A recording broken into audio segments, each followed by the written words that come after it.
Sige naman na, Carms, please. Just this once.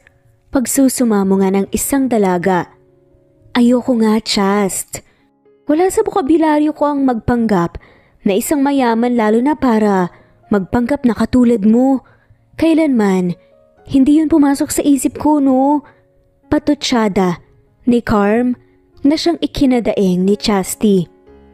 Hindi ka naman kasi magpapanggap na mayaman dahil lang sa gusto mo. Magpapanggap ka para matulungan ako. Yun ang deal. Pagpupumilit ni Chasty na siyang binaliwala ni Carmela dahil akala niya hindi naman seryoso ang kaibigan. Kasalukuyan siyang naglalakad nang mapadaan sa store ng mga wheelchairs. May iba't ibang versions doon na alam niyang inaasam-asam ng lolo niya. Doon pumasok sa isip niya ang pangangailangan ng lolo niya. Napabuntong hininga naman si Carmela at binaliwala ang nakikita niya. Si Chasty naman nakasunod sa kanya ay napansin yon. Napapangisi ang dalaga at saka sumabay sa paglalakad ni Carmela. Mukhang alam ko na kung paano siya makukumbinse.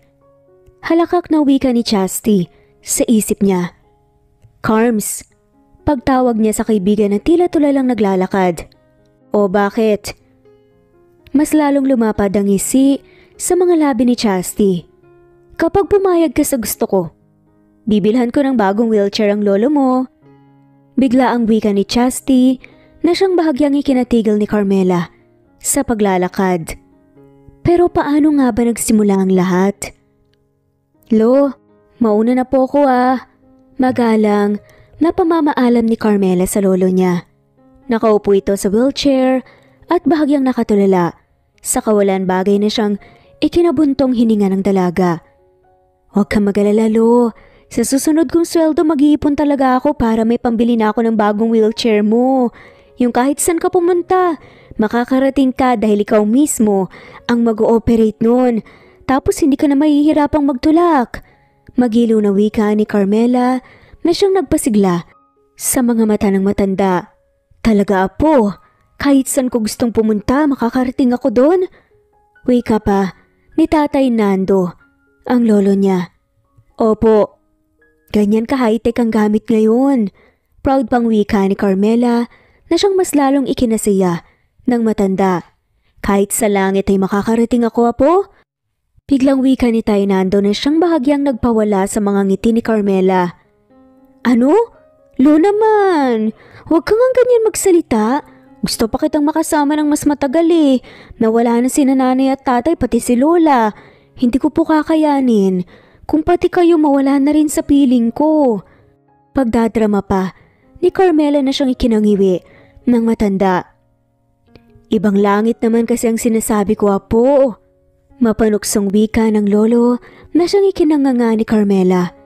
Napakurap-kurap siya at bagyang napapatawa. Nakulo, kailan ka pa tumanda? Ngayon ka pa naging ganyan. Nakatawang wika ni Carmela na siyang ikinangiti na lang ng matanda. Para ka namang hindi tao, apo. At isa pa para namang hindi ka nasanay sa akin. Kung nandito lang si Narcy, ay baka ilang ulit ko na yung nadala sa langit. Mapanukso na namang wika ng matanda na siyang malakas na ikinatawa ni Carmela. Nang araw na yon, masaya at masiglang pumasok sa trabaho si Carmela. Pakanta-kanta pa siya habang naglalakad papunta sa isang table nang marinig niya ang pinag-uusapan ng dalawang customer. Dito nagtatrabaho ang ide-date ni Kuya Tyrone, kuya? Pagtatanong ng babaeng customer habang ang tingin ay nasa paligid. Tumango naman ang lalaki. Yup, where's Tyrone? Hindi ko siya nakitang sumunod sa atin dito. Napapakunot na o si Carmela. Parang pamilyar sila sa akin ah. San ko nga ulit sila nakita? Sabi pa ni Carmela sa isip niya. Binaliwala niya ang ideyang yun at nilapitan na ang dalawa. Wait, titignan ko lang siya sa labas, kuya. Wika ng dalaga at saka umalis. Sakto namang dumating si Carmela. Nang mapag-isa ang lalaki na si Tyrone dahilan para ito lang ang matanong niya kung anong order nila. Sir, what is your order po? Formal na wika ni Carmela sa lalaking customer. Bagay na siyang ikinatingala nito sa kanya. Sir, nagtatakang pagtanong ni Carmela nang mapansin na hindi ito nagsasalita. Bagay na siyang ikinabalik ni Tyrone sa sarili nito. Wait, I'll have the best recipe you have here. Nang makuha ang order, ay kagad na umalis si Carmela. Kinuha na rin niya ang order ng iba at habang ginagawa yon pansin niya ang paninitig ng unang customer. Bagay na siyang labis na ikinataka. Order of table number 14 is ready to serve. Wika ng assistant ng chef na siyang kumuha sa atensyon ni Carmela. Inilagay niya ang bagong order at saka kinuha ang tray para sa order ng naunang customer niya. Uy Carms, buti hindi ka na-intimidate dyan kay Sir Tyrone. Biglang wika ni Sheila na siyang ikinakunot ng noo ni Carmela. Sinong Tyrone? Nagtatakang wika ng dalaga na siyang ikinanganga ng kasama niya. Nakatitig at nakakausap mo na yung tao, hindi mo kilala? Nagugulantang na wika naman ni Angie. Nakadarating lang din mula sa pagkuha ng orders. Nakasama niya sa trabaho. Sino bang tinutukoy mo na Tyrone? Sino ba yun? Wika ni Carmela na siyang nagpaluwa sa mga mata ng mga kasamahan. Hindi mo kilala? Yung anak ni Gov Escalion? Si Tyrone, anak ng gobernador. Nagugulantang na wika ni Sheila na siyang mas lalong ikinanganga ni Carmela. Napapatawa naman si Angie na nasa likod. Kaya pala ang normal lang ng mukha mo. Kapag may bigatin tayong customer, nanginginig ka eh. Patutsada ni Angie dito. Nang maalala ang sitwasyon niya, itinabi niya ang tray na siyang order ng anak ng Gov at binigay yon kay Sheila. She, ikaw nang maghatid. Baka magkamali ako eh, ayoko pang mamatay. Wika nga ni Carmela na siyang ikinatawa ng lahat. Ikaw ang kumuha ng order, di ba? E di ikaw maghatid niyan. Patutsada pa nito na siyang ikinatimpi ni Carmela. Tinignan niya si Angie at hindi pa siya nakakapagsalita ay naunahan na siya nito. Oops, may ihahatid din akong order. Ikaw na Carms, sa'yo na. Wika pa nito at saka kinuha ang isang tray bago nawala sa harapan niya. Napapabuntong hininga na lang. Si Carmela nang makitang tila naglaho ang mga kasamahan niya nang parang bula. Parang ginawa siyang pain para sa anak ng gobernador. Akmang hahakbang na si Carmela para ihatid ang order nang makita ang panginginig ng kamay niya. Bagay na siyang malakas na ikinatawa ni Kevin na nasa loob. Pinilit ni Carmela ang sarili niyang may hatid ang tray nang maayos. Palipat-lipat ang paningin niya sa daan at sa tray. Nag-iingat na hindi matapon ang mga pagkain dahil sa panginginig niya. Kasalukuyan siyang nakafocus sa tray dahilan para hindi niya malamang may nasagi siyang paa. At tumandong yon sa akmang pagkatumba niya. Akala ni Carmela ay magdadive siya sa sahig. Mabuti na lang at may taong may gininto ang puso na humapit sa baywang niya at iniligtas siya mula sa kahihiyan. Are you okay, miss? Tanong pa nga nito. Maririnig ang baritonong boses na yun at tila labis na nagpapatibok ng puso ni Carmela. Napatingin siya sa lalaking sumalo sa kanya at bagyang napakurap-karap nang makitang kagwapuhan nito. Miss, pag-uulit ng baritonong boses. Tila naman nabilik sa realidad si Carmela. Ha? Sorry. Nautal at tila nahihiyang wika ni Carmela. Inilagay na niya ang tray sa mesa at nagulat siya nang sumalubong sa kanya ang nakamamatay na titig sa kanya ni Tyrone na nakatayo na rin pala sa kinuupuan nito. Kuya, come and sit here. Pagtawag ni Thea sa kapatid na siyang kaagad na kinalingo ni Carmela sa lalaking tinatawag ng dalaga. Laking gulat niya nang makitang ang lalaking sumali sa kanya ay kapatid pala ng 2 taong nasa harapan niya. Bago pa man tuluyang mapalapit ang lalaki sa kanya, kinuha na ni Carmela ang tray sa kawalang lingon-lingon na naglakad paalis sa naturang mesa. Carms! Biglang wika ni Chastity na siyang ikinahawak ni Carmela sa dibdib niya. Nilingon niya ang dalaga at akma na sanang sasamaan ito ng tingin nang maalala na amo niya pala si Chastity na siyang kaibigan niya. Dahil nasa loob sila ng restaurant ay boss niya ito at hindi kaibigan. Usap muna tayo, wika ni Chastity na binaliwala ni Carmela. Ilang hakbang pa lang ang nagagawa niya nang mapansin ang paninitig ni Tyrone sa kanya. Bagay na siyang kinatigil ni Carmela sa paglalakad. Bumalik siya kay Chastity at saka itong initian. Anong pag-uusapan natin? Pagtatanong ni Carmela nang makalabas ng restaurant. Tungkol dyan. I badly need your help, Carms. Saad ni Chastity. Napapatawa si Carmela sa narinig. Kailangan mo ang tulong ng isang mahirap na tulad ko? You must be kidding me, Chastity. Bakit hindi sa ka-level mo ikaw magpapatulong? O di kaya sa pamilya mo marami kayong pera, hindi ba? Napadaing si Chastity sa sinabi ni Carmela. Paano ko sila hihinga ng tulong kung sila nga yung gumagawa ng problema ko? Wika nito na siyang ikinatawa ni Carmela. Ano bang problemang yan? Nakatawang wika ni Carmela na siyang mas lalong ikinanguso ni Chastity. They wanted me to date someone else. Tapos after date magiging kasal na yun, no? Pagsusumbong nito kay Carmela na siyang ikinataas ng kilay ng dalaga. Oh, anong problema dun? Makikipag-date ka lang naman, just one date. Para namang hindi ka nakikipag-date ng kung sino-sino noon. Makipag-date ka tapos sabihin mo sa pamilya mo na ayaw mo sa ka-date mo, ganun kasimple. Suwestyon ni Carmela na siyang ikinatimpilang ni Chastity. Waste of time lang yan, Carms. Bakit ko sasayangin ang oras ko na makipag-date sa iba kung mas masaya naman ako kapag kasama ko si Brandon, hindi ba? Nakangisipang wika nito na siyang ikinailing-iling naman ni Carmela. At anong kinalaman ko dyan? May maitutulong ba ako dyan? Sarcastic naman na wika ni Carmela na siyang ikinatingin ni Chastity sa kanya. Malaki ang maitutulong mo, Carms. Sagot nito na siyang ikinabuntong hininga ni Carmela. Ha? Anong maitutulong ko? Pagtatanong niya sa kaibigan. Napapaayos ng pagkatayo si Chastity at saka nginitian si Carmela. I want you to act as me. Be the daughter of the very own Mayor Chastity Sai Calves. Wika pa ng dalaga na siyang ikinangiwi ni Carmela. Ha? Pero paano, Chastity? Parang dinodog show ko lang din ang pangalan niya sa ganung paraan na hindi ko dapat gawin. Wika ni Carmela at saka nauna ng maglakad. Kaagad namang sumunod si Chastity sa kanya.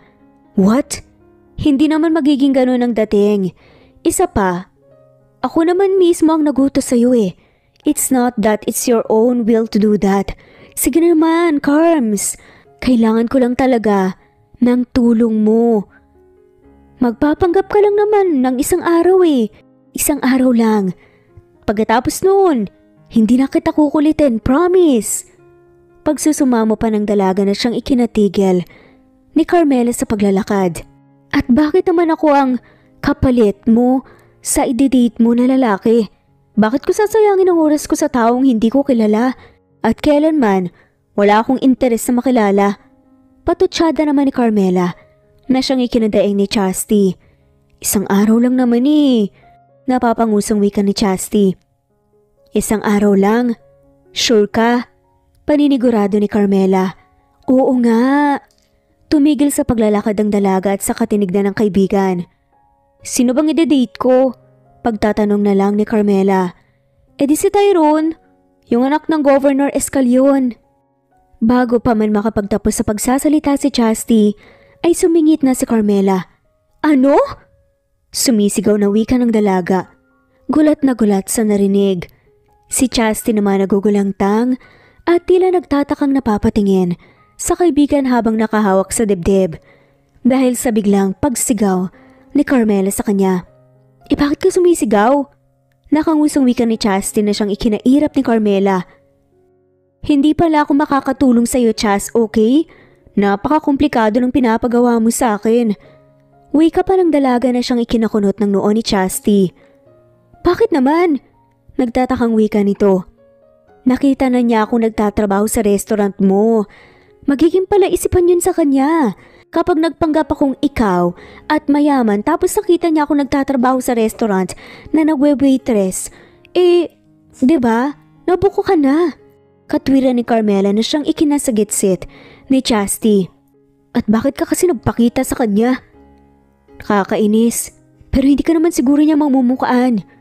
Napakibit balikat na lamang si Carmela. Hindi ko alam. Basta nakita niya ako. Wika pa nito. Nang makita ang papalapit na bus ay nakahinga ng maluwag si Carmela. O sige na, andito na ang bus. Bye, kita na lang tayo bukas.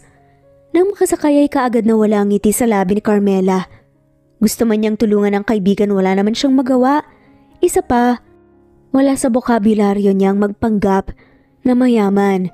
Ni minsan sa ilang taong paghihirap sa buhay, hindi yun pumasok sa isip niya. Napapabuntong hininga si Carmela at saka napasandal na lang sa bintana. Hindi niya mawari kung ano ang meron sa araw niyang ito at ganoong bagay at tao ang nakakasalamuha niya. Napapatingin si Carmela sa upuang nasa unahan niya nang mapansin ang dahan-dahan nitong pagbaba sa sandalan. Napapausog si Carmela at napapaayos ng upo, ngunit patuloy pa rin ang babae sa pag-a-adjust sa upuan dahilan para maipit siya sa likuran. Napapatimpi na lang si Carmela at hindi na umimik pa. Ayaw niyang gumawa ng eksena lalo na't nasa public transport siya. Kasalukuyan siyang nagtitimpi sa babaeng walang pakiramdam na nakaupo sa unahan niya. Nang maramdaman ni Carmela ang pagsandal ng ulo sa balikat niya, bagay na siyang mas lalong nagpainis sa dalaga. Ano, bahay ba to o sasakyan? Kayo lang ang pasahero dito ha? Nandito rin ako oh. Nanigaw na, sambit ni Carmela. Ang lalaking napapasandal sa balikat niya ay napatayo na at humawak na lamang sa handrail. Kahit na may mga bakanting upuan naman sa kabila ay mas pinili ng lalaking tumayo at humawak na lang sa handrail. Tila nagugulat sa biglaang paninigaw ni Carmela. Nang mapansin naman ni Carmela na nakatingin sa gawin niya ang ibang mga pasahero, napatikim na lang siya at nagpeke ng ubo. Miss, hinaan mo nga ang boses mo. Hindi lang ikaw ang pasahero dito. Wika naman ang babaeng halos sakupin na ang kinaupuan niya. Hoy, bago mo nga sawayin ang boses ko, ayusin mo muna ang upuan mo. Ano, sa'yo itong baste? Sarcastic na wikang ni Carmela. Nahihiya namang inayos ng babaeng upuan. Olo, natutulala ka na naman dyan. Iniisip mo na naman ba ang langit? Mapagbirong wika ni Carmela sa lolo niya. Nabisi siya sa mga gawaing bahay kaya hindi niya naasikaso ang matanda. Ngayong tapos na siya, napansin naman niya ang pagkatulala nito sa kawalan. O bakit parang natatay ka dyan? Anong problema, lo? Nag-aalalang wika ni Carmela sa lolo niya. Napangiwi ang matanda. Apo, ang init. Biglang wika nito na siyang ikinalaki ng mata ni Carmela. Anong mainit, lo? Sanang mainit? Mainit ka? Mainit, impyerno? Sunod-sunod na wika ni Carmela. Kapag Juan na pasinghap. Mainit ang puwetan ko. Sa tagal kong nakaupo sa wheelchair, apo, pakaramdam ko sinusunog na ni Satanas ang puwetan ko eh. Sad pa nito. Natawa na lamang si Carmela. Ngunit nang mapansin ang minsanang pagtagilid ng kaunti ni lolo niya ay siyang nagpalungkot sa kanya. Gusto man niyang palitan ang luma ng wheelchair ng lolo niya pero wala pa naman siyang ipon. Napabuntong hininga na lang siya. Hayaan mo, lo. Promise, kapag nakaluwag-luwag bibili ako ng wheelchair. Laking pasalamat na lang niya na may pwede siyang pakiusapan sa lolo niya habang nagtatrabaho siya. Pero isang araw, Aling Mimay, ibibilin ko ulit si lolo ah. Wika ng dalaga na siyang ikinatingin ng ginang sa gawin nila. O iha, ikaw pala. Sige lang, pero baka sa susunod, hindi ko na siya mabantayan. Malungkot na wika ng ginang, nakapitbahay ni Carmela. Tanging ito lamang ang nakakatagal sa kakulitan ng lolo niya. Nababahala siya kung sino pang magbabantay sa lolo niya gayong umaayaw na ang ginang. Bakit naman po, Aling Mimay? May problema po ba? May nagawa po bang masama si lolo? Pasensya na po kayo sa kakulitan niya. Nag-aalalang wika ni Carmela sa ginang. Wala naman, iha. Ang lolo mo lang kasi. Gaya nga ng sabi mo, makulit. Pagsusumbong pa ni Aling Mimay. Napatampal na lang sa noo si Carmela. Umalis siya sa bahay nang wala sa tamang pag-iisip. Nag-aalala para sa lolo niya. Nang makarating sa restaurant, binaliwala na niya ang isipin sa bahay at nag-focus na lamang sa trabaho. Carms! Pagtawag ni Chastity sa kanya na siyang ikinalingon nito. Ano? Napag-isipan mo na ba ang sinabi ko sa'yo? Excited pa nga na tanong nito. Saka na lang tayo mag-usap, Chast. Mamaya na pagkatapos ng shift ko. Wika nito na ikinanguso ng amo. Carms, pakiasikaso yung bagong dating. Pagutos ni Angie sa kanya, nabala rin sa ibang customers.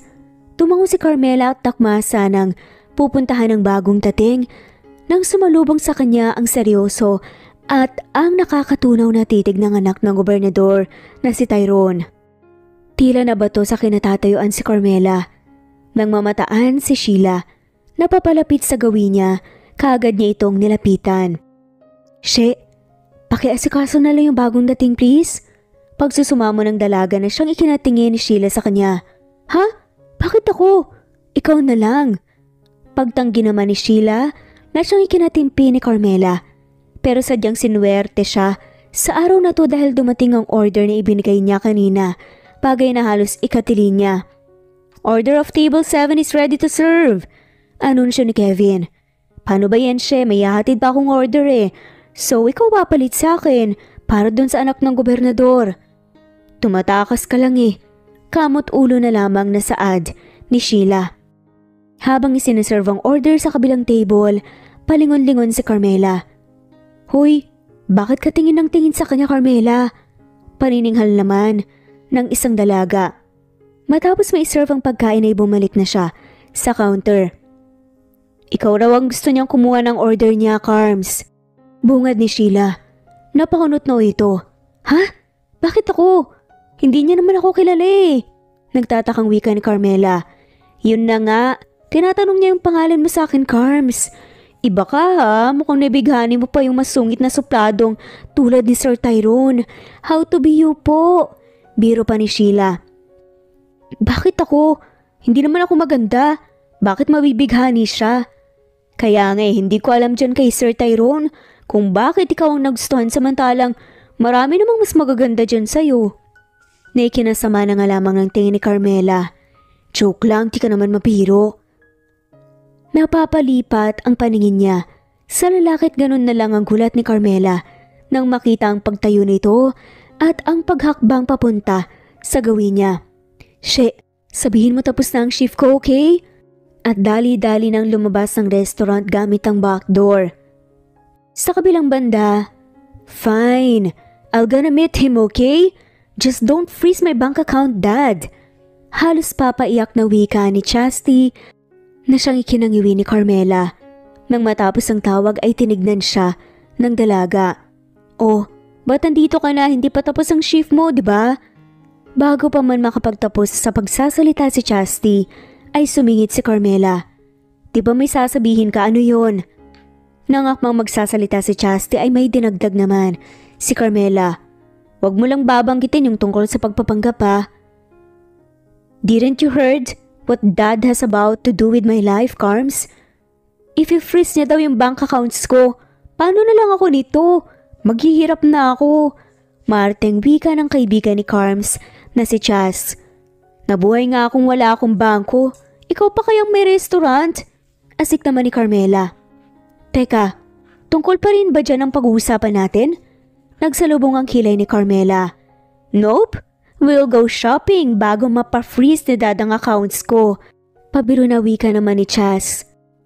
Sinamahan nga ng dalaga ang kaibigan na maglibot-libot sa mall kung saan-saan na sila pumapasok. Kung ano-ano nang sinusuot ni Chastity na siya namang pinapatingin sa kanya. Lahat ng ayaw niya binibili nito. Kagaya ngayon. So, anong tingin mo dito? Tanong pa ni Chas. Hindi bagay sa'yo. Bagay naman eh. Kung makapagsalita ka dyan. Okay, I'll buy this. Nakabusangot ang mukhang nakasunod ng dalaga sa kaibigan habang bitbit ang mga pinamili. Kanino ba tong mga damit na to? Naiinis na wika pa ni Carmela. Since ako naman ang nagdala, sa akin na ba? Tanong pa nito. Napataas ng kilay si Carmela. At bakit? Nagtatakang anya sa dalagang kasama. Pero biro lang, Carms. Sa'yo talaga yan. Wika ni Chas kay Carmela. Nagtaka ito. Ano? Bakit sa akin to? Ikaw ang bumili tapos ipapasuot mo sa akin? Tsaka hindi naman ako sanay sa magarbong mga damit na ganyan. Nagtatakang sambit na siyang ikinatawa ni Chas. Kakailanganin mo yan. Patutsada pa nito sa kanya. Para saan? Tanong ni Carms kay Chasti. Ibibigay ko sa iyan kapag pumayag kang makipag-date kay Tyrone sa anak ng governor. Ano, G? Wika pa nito na bahagyang ikinatimpi ni Carmela. Kahit hindi na ako magkaroon ng gantong mga damit kung i-date ko lang din yun. Tsaka hindi mo ba nakita? Napakaseryoso, nakakatakot. Sige na, Carms, please, just this once. Ayoko nga, Chast. Hindi ka naman kasi magpapanggap na mayaman dahil lang sa gusto mo. Magpapanggap ka para tulungan ng matalik na kaibigan mo. Pagpupumilit pa ni Chasti. Napabuntong hininga na lang si Carmela. So, ganito na lang. Kapag pumayag ka, bibilhin ko yung bago at mamahaling wheelchair ng lolo mo. O kung gusto mo, yung pinakamahal pa. Biglang wika ni Chas. Nanlaki ang mata ni Carmela. Akala ni Chas hindi niya nakumbinsi ang kaibigan, pero nagkamali siya. Dahil lahat gagawin ni Carmela para sa kanyang minamahal na lolo para maging komportable ito. Sa pag-uwi nito sa bahay at nang makita ang lolo nitong nagrereklamo na sa lumang wheelchair ay siyang mas lalong nagpapatibay sa desisyon ni Carmela na pumayag na nga sa wakas na magpanggap na mayaman para i-date ang anak ng isang gobernador. Hanggang sa isang araw, fine, pumapayag na ako. Just make sure na bibilhan mo si lolo ng magandang wheelchair ha. Bigla ang wika ni Carmela kay Chasti na matamlay na nakaupo sa counter. Nanlaki ang mata ni Chasti at saka napapitiling niyakap ng mahigpit si Carmela. Bagay na siyang malakas na ikinangiwi ng dalaga. Doon nga, nagsimulang maghanda ang dalawa para sa gaganaping date kuno ng isang Chasti Galvez at Tyrone Escalion. Kahit ang totoo, ang dukhang si Carmela naman ang magpapanggap na isang mayaman. Pero ang kinatatakot lang niya, malapit na ring magkaroon ng kapangyarihan ang anak ng gobernador na si Tyrone. Dahil gusto nga nila itong maging mayor at eventually maging governor din. At malalagot siya kapag nalaman ito na niloloko nga nila ang lalaki. Ang ganda mo, Carms! Parang mas bagay sa iyo ang maging Galvez kesa sa akin. Komento pa ni Chasti na siyang ikinailing-iling na lang ni Carmela pero habang nakatitig sa refleksyon niya sa salamin, hindi niya maiwasang mamangha. Ito ang unang beses na nakapagsuot siya ng make-up at napakagandang damit na alam niyang hindi niya kailanman maisusuot pero ngayong nasusubukan na niya, iba pala ang dating nun sa paningin niya. Maganda yon at ang ganda sa pakiramdam. Yan kaagad ang naisip ng dalaga sa mga oras na yon. Ang sarap din palang magbuhay mayaman, kahit minsan lang, kahit nanakaw na sandali lang. Kaya kailangan niyang magsumikap para sa kanila ng kanyang lolo at para sa future niya. At ngayon nga, papunta na sila sa restaurant na siyang pagkikitaan nila ng anak ng gobernador na si Tyrone na siyang future governor din. Paalala ni Chasti sa kanyang kaibigan, basta Carms kailangan mo lang gawin ang mga bagay na ayaw ng mga lalaki sa babae para ayawan ka na niya. At hindi na ako kukulitin ni Dad na makipag-date o kaya maikasal dun sa anak ni Gov, bili ni Chasti. Kapag ako na-booking talagang hay naku halikan kita. Pagbibirong wika ni Carmela na ikinahalakhak ni Chasti. I would love to, Carms. Kahit ako pa mismo manghalik sa'yo. Pabiro na wika naman ito na ikinangawi ni Carmela. Nang makita na ang pagpasok ng lalaki na makakadate ni Carmela sa araw na to, ay bahagya ng namasa ang mga kamay ng dalaga. Bagay na hindi nakatakas sa mga mata ni Chasti. Oh, baka manginig ka ron mabubuking ka talagang babae ka. Asik ni Chaste sa kanya na siyang ikinairap niya. Bumaba na lang siya ng sasakyan at saka naglakad papasok sa loob ng isang restaurant. Bago pa man makapasok si Carmela, ay tinawag siya ni Chastity. "Carms!" Napalingon si Carmela sa kaibigan. Ganun na lang ang pagtimpi niya nang makita ang pa-flying kiss ng kanyang kaibigan. Pagkatapos si Carmela sa naturang restaurant ay napapahugot siya ng isang malalim na hininga. Sobrang kabog ng dibdib niya. Nang makakuha ng ilang lakas ng loob para lapitan ng lalaki, nagsimula na siyang maglakad. Ngunit ilang hakbang pa lang ang nagagawa niya ay nagsisimula na namang manginig ang kamay niya. Habang nasa ganawang posisyon ay nakita niya ang pagtingin ng lalaki sa kanya. Nakilala siya ng lalaki dahil sinabi ni Chastity kung anong magiging suot niya. Nang makita ang pagtayo nito para formal na salubungin siya ay kagad niyang itinaas ang kamay niya na parang isang donyang pinipigilan ng lalaki sa paglapit sa kanya. Para siyang trying hard sa pagiging isang mayaman. Sa pagtaas niya sa kamay niya ay naramdaman naman niya ang panginginig noon. Dahilan para ibaba niya ang kamay niya. Bagay na siyang hindi nakatakas sa paningin ng lalaking makakadate niya. Napangiti tuloy ng bahagyang lalaki sa kananatili na lang sa kinatatayuan. Tyrone Escalion. Formal na pagpapakilala nito nang makalapit sa mesa. Napapatikim naman ng dalaga at saka ipinakilala na rin ang sarili. Chastity Galvez.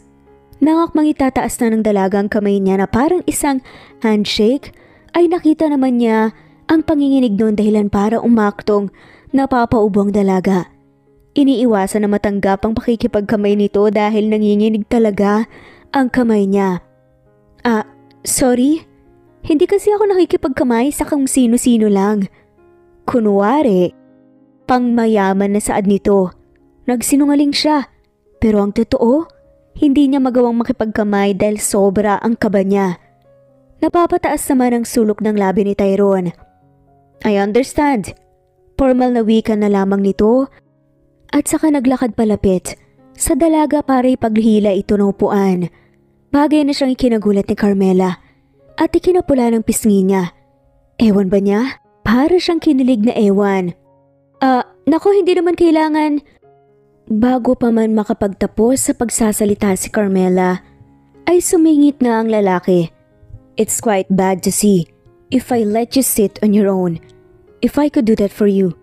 Wika pa nito sa isang malalim na Ingles na ikinapula ng pisngi ng dalaga. Bahagyang napaiwas ang tingin si Carmela nang umupo na ang lalaki sa harapan niya. Nagtaas ito ng kamay at maya-maya lang ay lumapit ang nakalinyang mga waiter habang daladala ang iba't ibang mga putahe. So sinabi sa akin ni Uncle Galvez that you like to eat vegetable salad? Eto, pinag-prepare kita ng ganun. So I hope ma-enjoy mo to. But for now, let's have the meat. Wika pa nga nito na ikinalaki ng mata ni Carmela. Doon niya naalala na puro mga dahon ng gusto ng kaibigan niya. Bagay na siyang bahagyang ikinatigil niya dahil hindi naman siya si Chastity. Mukhang magiging kambing ako nito mamaya Wika pa sa isip ni Carmela. Nang magsimulang maghiwa ng karne ang lalaki ay napapababa ang paningin ni Carmela doon. Napabaling ang paningin niya sa iba't ibang kubyertos na nasa harapan niya. Hindi niya alam kung saan doon ang kukunin niya para sa pagkain. Pero nang maalala niya kung anong pakay niya sa pakikipagkita sa lalaki, sumandal sa kinuupuan si Carmela. Bagay na siyang ikinalingon ng lalaki sa kanya. Gusto man niyang kumain pa muna bago maging prangka dito, hindi niya magawa.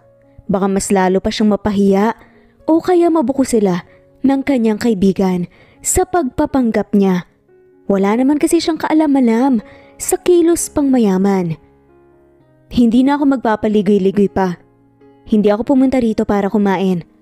Pati unang wika ni Carmela, ang tingin ay nasa pagkain pa rin. Napapalunok siya at nang mapansin na tila hinihila nito ang isipan niya ay napapapikit siya at diretsahang hinarap ang lalaki. Pumunta ako rito para sabihin sa iyong Hindi pa man makapagtapos, sa pagsasalita si Carmela sumingit ng lalaki, bagay na siyang ikinatigil ng dalaga. I know you're not into food, Miss Galvez. Nakangiting wika pa nito na bahagyang ikinatulala ni Carmela. Tila yata nakuha siya ng isang matamis na ngiti nito. Napakurap-kurap si Carmela at bagyang napapatingin sa lalaki nang makita ang pagkunot ng noo nito habang nakatingin sa kanya. Wait, I think I've seen you before. Parang familiar ka. Wika pa ni Tyrone na siyang bahagyang ikinakaba ni Carmela. Nanlaki ang mga mata ng dalaga at saka napapaiwas ang tingin sa lalaki. Parang hindi pa naman kita nakita, sir. I mean, Mr. Escalion. Nautal at tila natatarantang wika ni Carmela na siyang ikinatawa ng lalaki. Yes, because you're too preoccupied with something else. I think nakita kita sa mga political campaigns ng dad mo at ni Mayor Galvez. Mukhang ikaw yon. Mas maganda ka para sa malapitan. Wika pa nito na bahagyang ikinatigil ni Carmela. Bahagyang namula ang pisngi ng dalaga at doon nga ay parang gusto na lang niyang magpalaman sa sahig na tinatapakan niya. Natapos ang eksena nilang yun na tila todo asikaso sa kanyang lalaki. Bagay na siyang na-appreciate ni Carmela sa mga oras na yun. Kahanga-hanga din pala to. Kasalukuyan silang naglalakad sa daan. Nauna si Carmela at nakasunod sa kanya, si Tyrone. Nang may naisip na paraan si Carmela para umayaw, ang lalaki sa kanya na siyang nagpapanggap lang bilang si Chastity, napangisi siya. Tumigil siya sa paglalakad at tumingin sa lalaki. Let's go shopping! Biglang wika niya sa lalaki na siyang ikinatingin nito sa kanya. Ngayon na? Pagtatanong pa ni Tyrone sa kanya na siyang ikinataas ng sulok ng labi ni Carmela. Ganun kasi ako eh. Magsha-shopping ako. At least once a day. Is that okay with you? Pag-i-Ingles pa ni Carmela na siyang bahagyang ikinaisip ng lalaki. Sure. It's all fine with me as long as you'd be satisfied on this day. Wika pa ng lalaki na siyang ikinataas ng kilay ni Carmela. Follow me. Parang among wika ni Carmela bago na unang maglakad. Dahil naka-heels siya at hindi sanay sa ganoong suot ay halos magkadapa-dapa siya. Bagay na siyang mahinang ikinatawa ni Tyrone sa likuran niya. Nang makarating sa mall ay pumasok na si Carmela sa pinakamahal na butik. Alam niyang ayaw ng mga lalaki ang puros gastos na babae. At dahil kailangan niyang maiwala sa landas niyang lalaki, gagawin niyang lahat para umayaw na ito sa date. Paano kaya kung bilhan mo ako ng regalo? Biglang wika ni Carmela na siyang ikinatingin ni Tyrone sa kanya. Bago pa man makapagsalita ang lalaki, ay nauna nang magsalita si Carmela. Please, show me the most expensive item here. Utos niya sa mga nagbabantay na siya namang ikinakilos ng sales lady para sa request niya. Si Tyrone na narinig yun, napapangisit na papasandal na lang sa gilid habang pinapanood ang dalaga. Miss Galvez. Yes? Nakapeke ng ngising wika ni Carmela. Pick anything you want. Wala akong pakialam sa pera. I got it. Wika nito na bagyang ikinatigil ni Carmela. Akala niya ay aayaw na ang lalaki at magrereklamo sa kanya, ngunit mas tinotolerate pa nito ang mas mahal na mga bagay para sa kanya. Ang ganda sana gawing sugar daddy kung hindi lang anak ni Governor. Wika pa nga ng dalaga sa isip niya at saka napapatingin na lang sa mga nakadisplay doon. Kinuha niya ang isang bag na alam niyang ilang taon na niyang inaasam-asam. Nakangiti na siya at lahat-lahat. Ngunit nang matignan ang presyo noon ay siyang nagpalaki ng mga mata ni Carmela. Napamura siya. Pang isang taong sweldo ko na to ah. Nagugulantang na wika ni Carmela na siyang hindi nakatakas sa pandinig ni Tyrone. Bagay na siyang palihim na ikinangiti nito sa dalaga. Ibinalik ni Carmela ang bag at sa kapekeng nginitian ng sales lady. May ganyan na pala ako sa bahay. Pagsisinungaling na lang ni Carmela at saka naglibot-libot pa sa buong butik. Nagtagal ang paglilibot niya dahilan para hindi niya mapansing umalis si Tyrone sa kinatatayuan nito. Miss, nasan yung kasama kong lalaki? Pagtatanong ni Carmela. sa sales lady. At nang sinabi nitong umalis ito ay napapatili si Carmela. Mission accomplished! Wheelchair, here I come! Bago pa man makapagtapos sa pagsasalita si Carmela, ay narinig na niya ang boses ng lalaking kadate niya. May napili ka na? Biglang pagsulpot nito na bahagyang nagpawala sa sayang nararamdaman niya kanina. Wheelchair cancelled. Yan kaagad ang naisip ni Carmela. Matamlay na lumabas ng molang dalaga. Bagay na siyang napansin ni Tyrone. Napapatikim ang lalaki at saka sumabay sa paglalakad dito. Anong problema? Bakit parang hindi ka bumili? May problema ba sa mga gamit doon? Ayaw mo ba, masyado bang cheap? Sunod-sunod pa na pagtanong nito na siyang ikinatigil ni Carmela sa paglalakad niya. Kung umayaw ka na lang sa date na to para magka-wheelchair na ako, diretsahang sabi pa ni Carmela na siyang bahagyang ikinatigil ni Tyrone. Bago pa man makapag-react si Tyrone ay narinig na nila ang pagtunog ng sasakyan. Doon lang sila nabalik sa reality. Itinaas ni Tyrone ang kamay niya para patigilin sandali ang sasakyan at sakay ginaya si Carmela papunta sa gilid ng kalsada. Tila pinoprotektahan ito sa ganoong paraan. Natutulala namang naglalakad si Carmela dahil sa pagkatulala hindi niya napansing nakaabot na sila sa gilid at dahil may kaunting kalsada doon, natapilok siya. Mabuti na lang at naroon si Tyrone at kagad siyang nasalo. Are you okay? Akmang sasagot na si Carmela ay sumalubong sa kanya ang sirang takong ng sandals niya dahilan para manlaki ang mga mata niya at halos iyakan na yun dahil hindi yun sa kanya at mamahalin pa naman ng sandalyas na yun.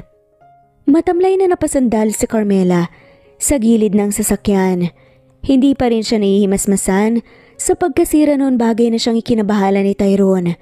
Nandito na po tayo, sir. Wika ng driver na siyang ikinalingon nilang dalawa sa unahan. Bahagyang nanlaki ang mga mata ni Carmela nang makitang bahay ni Mayor Galvez ang hinintuan nila. Nangak mga harapin ni Carmela ang lalaki ay nakita naman niya itong bumababa ng sasakyan at saka pinagbuksan bagay na siyang ikinatigil ni Carmela. Napapangiti na lang ang dalaga at saka bumaba na ng sasakyan. Kabababa pa lang niya nang sumalubong sa kanya ang lumuluwang na mga mata ng kasambahay ni Mayor Galvez na medyo close na rin sa kanya dahilan para panlakihan ito ng mata ng dalaga. Uy, sosyal! May patid-hatid! Bago pa man makapagtapos sa pagsasalita ang isang kasambahay, kaagad niya itong nalapitan at palihim na binulungan. Mamaya na tayo magtsikahan, Day! Ang bilis naman ng mga mata mo! Mahinang wika ni Carmela na siyang mahinang ikinahagikgik ng ginang.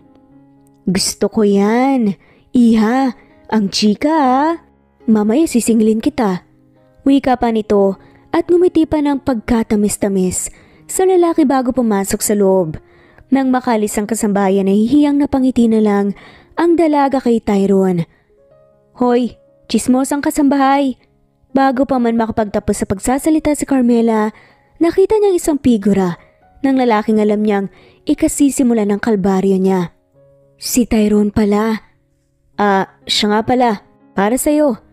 Binigay ni Tyrone ang paper bag. Bagay na siyang ikinalingon ni Carmela sa lalaking kaharap ngayon.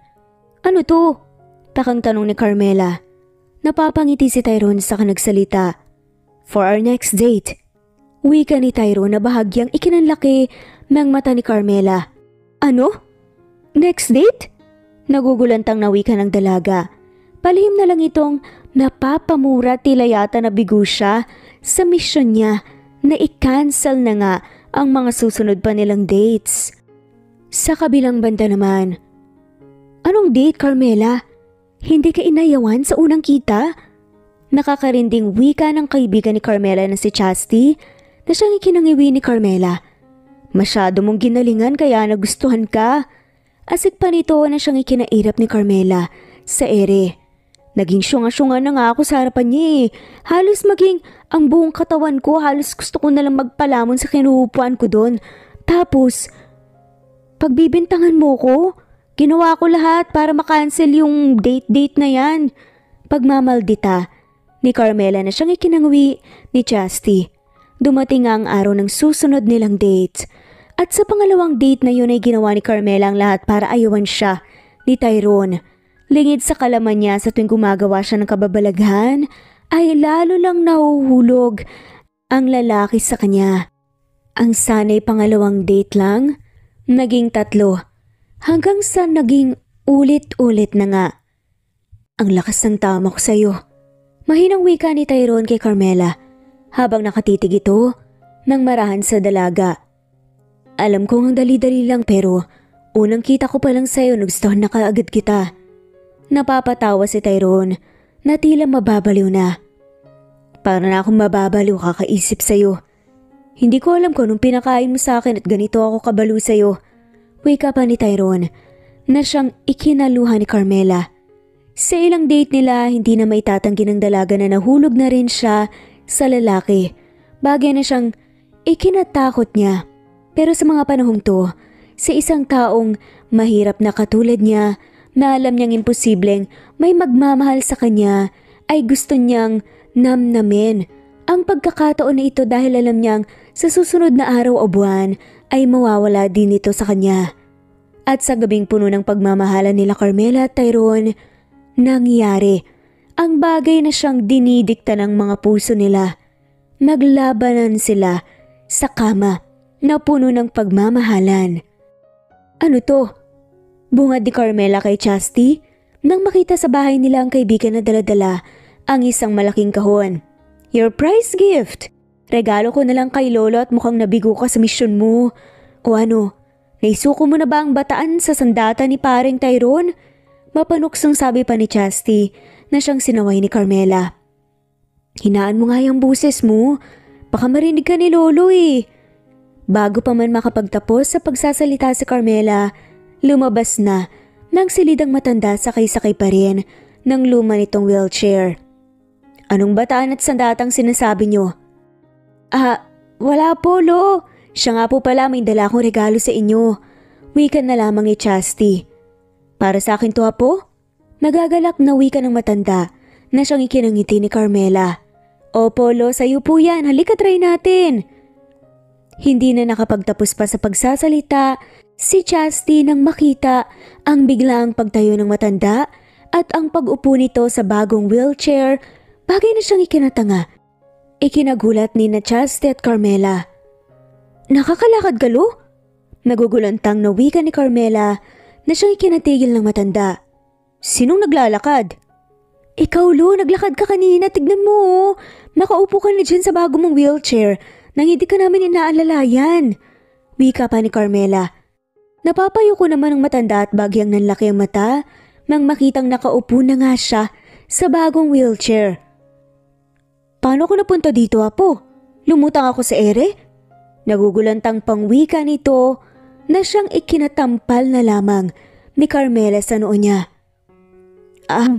Hayaan mo na, Lo. Kalimutan na lang natin kung paano ka napunta dyan basta ang mahalaga. May bago ka ng wheelchair. Wika ni Carmela. Paano ba to, Apo? Doon nga tinuruan nila Chastity at Carmela si Lolo. Sinundan nila ang matanda nang magsimula itong magpatakbo ng wheelchair gamit-gamit ang kontrol na meron nito sa gilid. Nako, mukhang nakarating na ako sa langit nito, mga Apo. Tuwang-tuwa na saad ni Lolo na ikinatawan ng dalawa. Lo, wag dyan sa nakatagilid na daan. Makakarating ka talaga sa langit niyan. Literal na langit. Pagsigaw pa ni Carmela. Habang hinahabol ang matanda na hindi na alam ang gagawin sa bagong wheelchair. Dahil tagilid ang daan, ay nagdire-diretso lang ito sa pagtakbo kahit hindi naman na kinokontrol ng matanda ang wheelchair nito. Bagay na siyang halos kinataranta ng lahat. Akala nila ay didiretso na sa langit ang matanda, mabuti na lamang dumating si Tyrone at natulungan ito. Abot langit ang pasasalamat ni Carmela sa lalaki dahil kung hindi ito sumipot, baka natumba na nga ang lolo niya at dumiretso na nga sa langit. Salamat, Tyrone. Puno ng pagpapasalamat ng wika ni Carmela. Sa lalaki na siyang ikinangiti naman ito. Nang mayon napagtanto ang dalaga Natigilan siya. Teka, paano niya nalaman dito ko? Sabi ni Carmela sa isip niya. Bagay naman na hindi nakaligtas sa mga mata ni Tyrone. Kasambahay in the Galvez Mansion told me nandito ka. Kaya pumunta kagad ako rito. Wika ni Tyrone na tila nababasang iniisip ni Carmela. Si Carmela naman ay halos panigasan sa kinatatayuan. Hindi niya alam ang gagawin. Booking na ba siya? End of the world na ba? Yan kagad ang naiisip ng dalaga. They said na binibisita mo raw ang kaibigan mo kaya pumunta ako dito. Gusto ko ring makilala ang kaibigan ng babaeng gusto ko. Sad pa ni Tyrone na siyang bahagyang ikinapula ng pisngi ng dalaga lalo pa nang makitang mapanuksong mukha ni Chastity sa kanya. Ha? Ano kaibigan ko? Si Carmela. Nautal na wika ni Carmela sa lalaki gamit ang pangalan niya. Hindi niya naman pwedeng sabihin na si Chastity yun dahil siya ay nagpapanggap na si Chastity. Napapangiti na lamang si Tyrone at sakay nilahad ang kamay sa harap ng dalaga. I like the name Carmela. Maging wika nito na bahagyang kinatigil ng dalaga. At nang makita ang pagkakamay ng dalawa ay tila nagising si Carmela sa katotohanan na nagpapanggap lang siya at walang karapatan sa buhay ni Tyrone. Wala siyang karapatang pumasok sa buhay ng mga mayayamang tulad nila. Sa pagkagising ni Carmela sa katotohanan yun ay ang pag-iwas niya sa lalaki.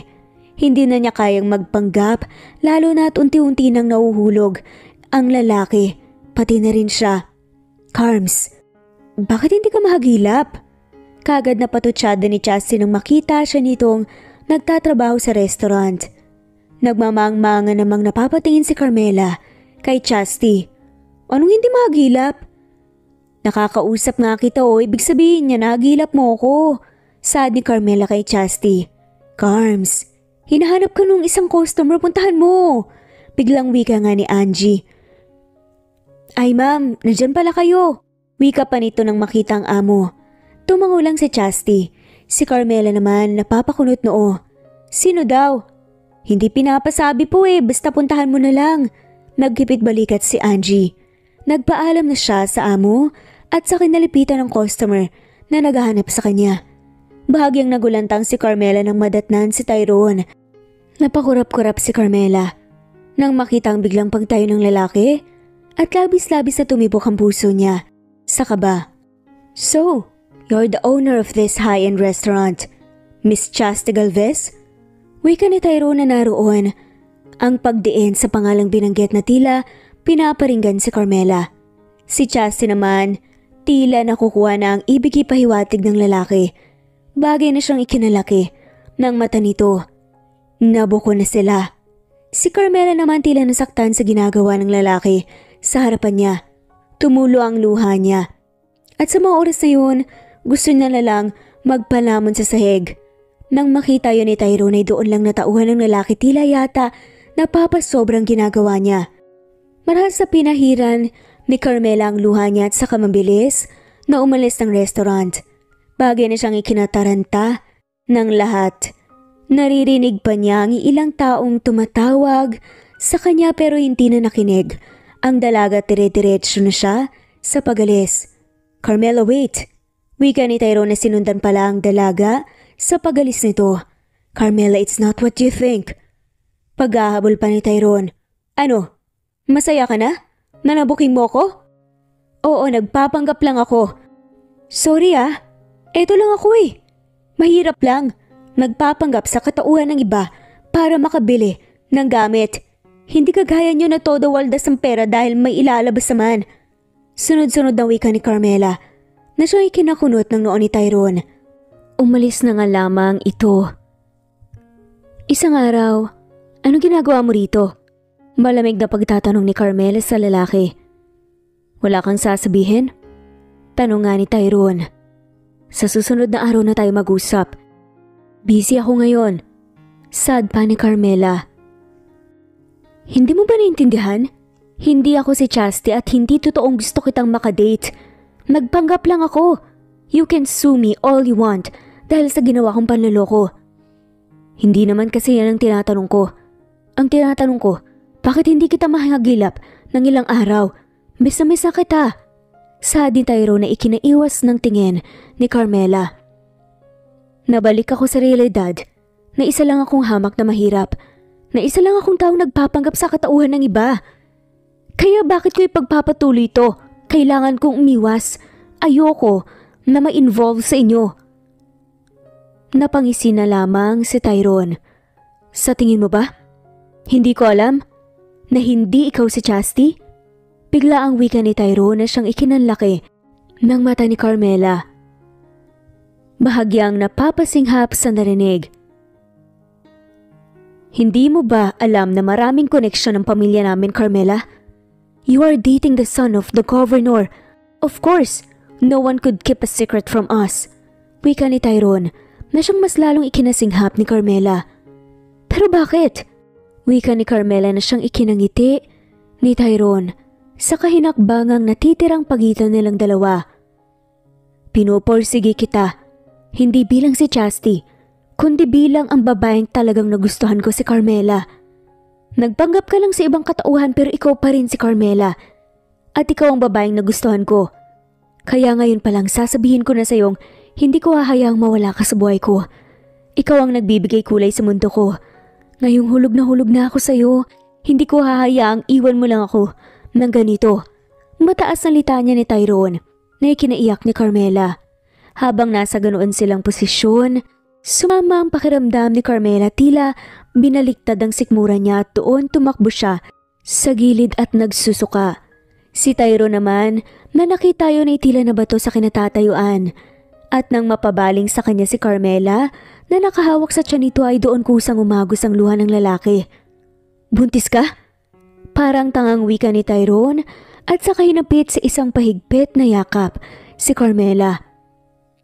At nang makumpirma nga, yes, magiging daddy na ako!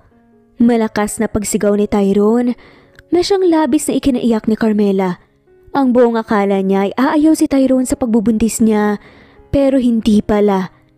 Heto pala at nagtatatalon pa sa tuwa at tumiiyak, handang tanggapin ang magiging anak nila. Natatakot ako, Tyrone. Kagad na wika ni Carmela nang makarating sa mansyon ng mga Escalion. Balak ni Tyrone ipakilala siya sa pamilya nito. Huwag kang matakot, apo, may sandata ako rito.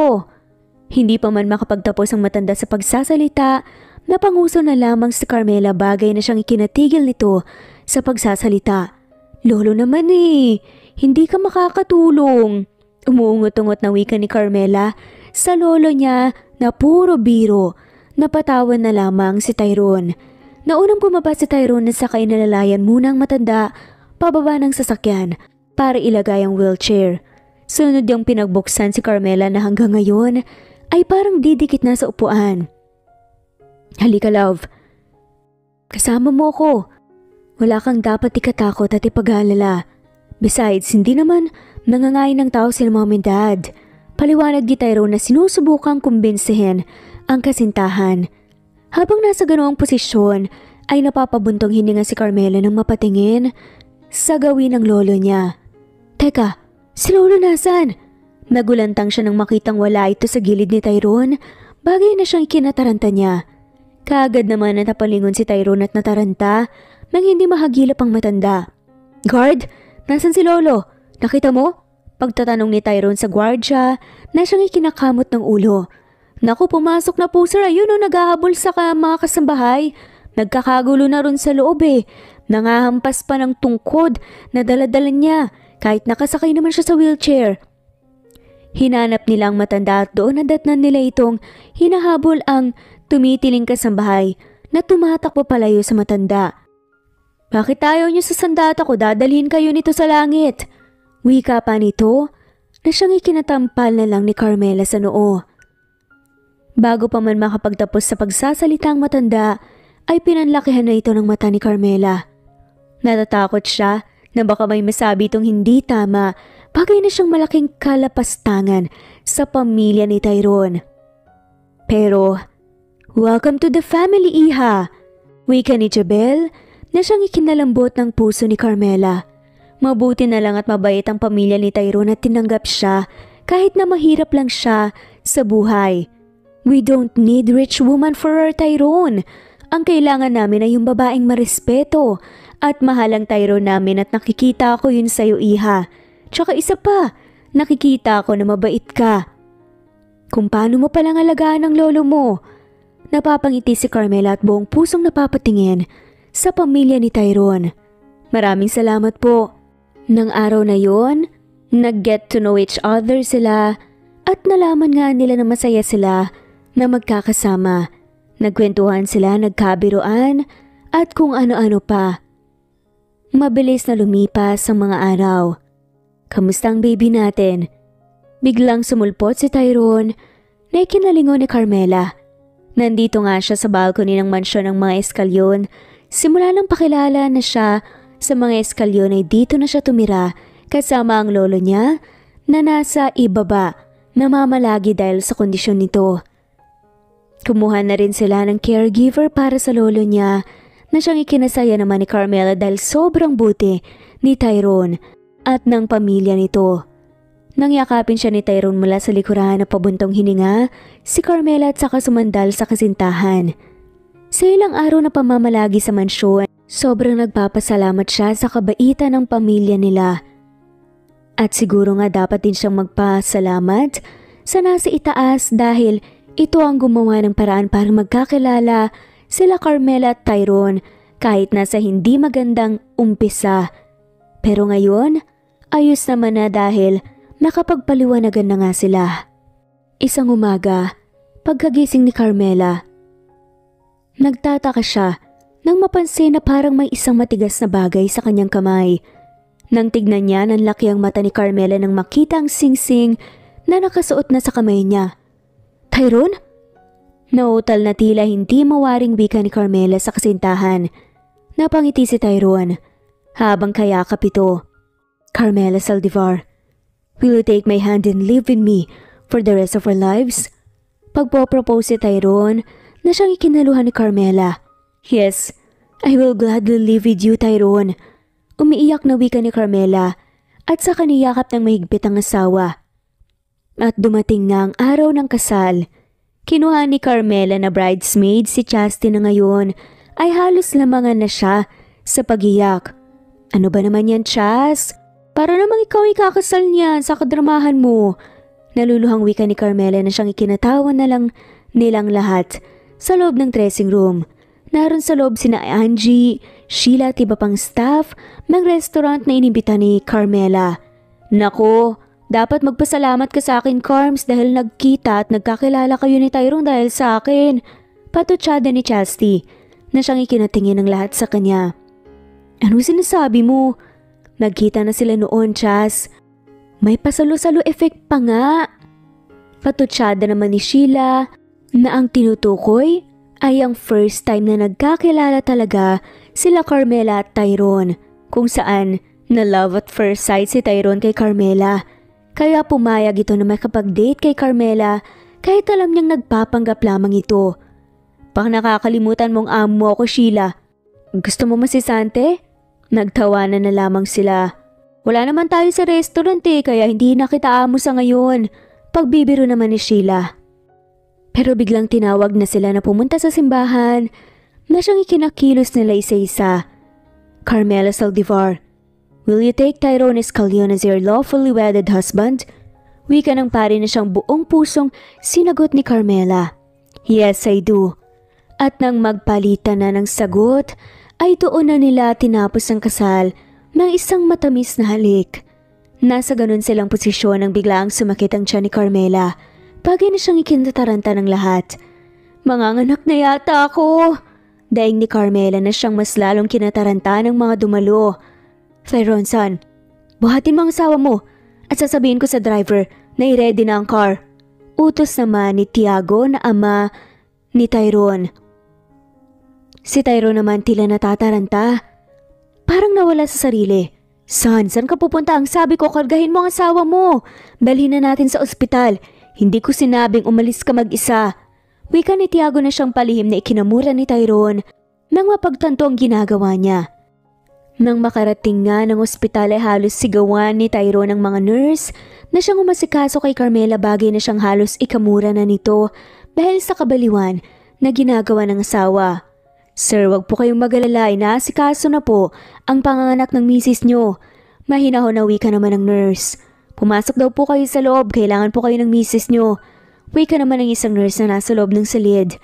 At nang makita ni Tyrone ang mabilis na paghuhubad ng nurse sa damit ni Carmela, pinigilan niya ito. "Anong ginagawa nyo? Sino man sa inyo ang magtatangkang mamboso sa asawa ko ay kakasuhan ko." Paninigaw pa ni Tyrone na siyang ikinalaki ng mata ng nurse. Si Carmela naman, na anak na ay galit na napalingon sa gawin ng asawa at sa galit niya kinagat niya ang kamay nito. "Manganganak na ako, kapag nakalabas ako rito, wag na wag kang magpapakita sa aking lalaki ka." Paninigaw ni Carmela na bahagyang ikinatigil ni Tyrone. At nang mapahiga si Carmela sa higaan, napasigaw na ito, bagay na siyang sinabayan ni Tyrone. At ang lolo nga ni Carmela na nakapasok rin pala sa naturang silid. Nang tuluyang lumabas ang sanggol sabay na napaluha, sina Tyrone at Tay Nando, bagay na siyang labis na ikinasaya ng buong pamilya. "Papa!" Napapalingon si Tyrone nang tawagin siya ng anak niya. Oo, ilang taon na ang lumipas pero heto siya at naaalala pa rin ang mga pangyayari nung nanganak ang asawa niya na talaga namang laugh trip kung babalikan. "Sabi ni Mama sa amin ni Carolina na halos hindi ka raw mapakali noong ipinanganak kami. Para ka raw pong baliw, Papa. Hindi ka naman po baliw, hindi ba?" Inosenteng wika pa ni Aaron, ang isa sa batang kambal nila ni Carmela. Napapatawan na lang si Tyrone sa kayumuko para makapantay ang anak. "Sadyang excited lang ako makita ang paglabas niyo, anak. At baka baliw na baliw ako sa mama niyo. Yun ang ibig niyang sabihin." Natatawa na lamang na wika ni Tyrone at nang lumabas nga ang dalawang babaeng pinakamamahal niya, sina Carmela at Carolina, hindi lubos maisip ni Tyrone na may ikakahantong na kasiyahan pala ang buhay niya. Hindi na rin siya natuloy sa pagiging gobernador dahil nag-focus na lamang siya sa negosyo at sa pamilya.